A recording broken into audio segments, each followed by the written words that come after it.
രാത്രിയിൽ ഒറ്റയ്ക്ക് യാത്ര ചെയ്യുമ്പോൾ നമ്മൾ മാത്രമാണെന്ന് ഒരിക്കലും ഉറപ്പാക്കാൻ പറ്റില്ല. ഇത് കേരളത്തിൽ നടന്നതായി ആളുകൾ പറയുന്ന ഒരു ഭീകര സംഭവമാണ്. രാഹുൽ ഒരു ദിവസം ജോലി കഴിഞ്ഞ് വൈകിയാണ് വീട്ടിലേക്ക് പോകുന്നത്. സമയം രാത്രി 12:40.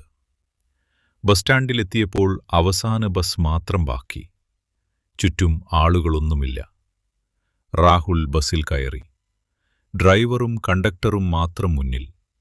പിന്നിലെ സീറ്റിൽ ഒരു വയോധികൻ ഇരിക്കുന്നുണ്ടായിരുന്നു. രാഹുൽ നടുവിലെ സീറ്റിലിരുന്നു. ബസ് യാത്ര തുടങ്ങി. കുറച്ചു സമയം കഴിഞ്ഞപ്പോൾ രാഹുൽ ശ്രദ്ധിച്ചു. പിന്നിലെ ആ വയോധികൻ അവനെ നോക്കിക്കൊണ്ടിരിക്കുന്നു.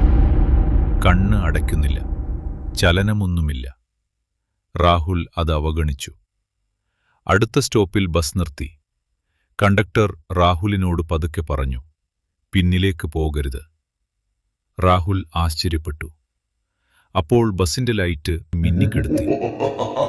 രാഹുൽ മുൻവശത്തെ മിറർ നോക്കി. പിന്നിലെ സീറ്റ് ശൂന്യം. പക്ഷേ തന്റെ പിന്നിൽ ആരോ ശ്വസിക്കുന്ന ശബ്ദം. ചെവിക്ക് സമീപം ഒരു ശബ്ദം, സീറ്റ് മാറരുത്. രാഹുലിന്റെ ശരീരം മുഴുവൻ വിറച്ചു.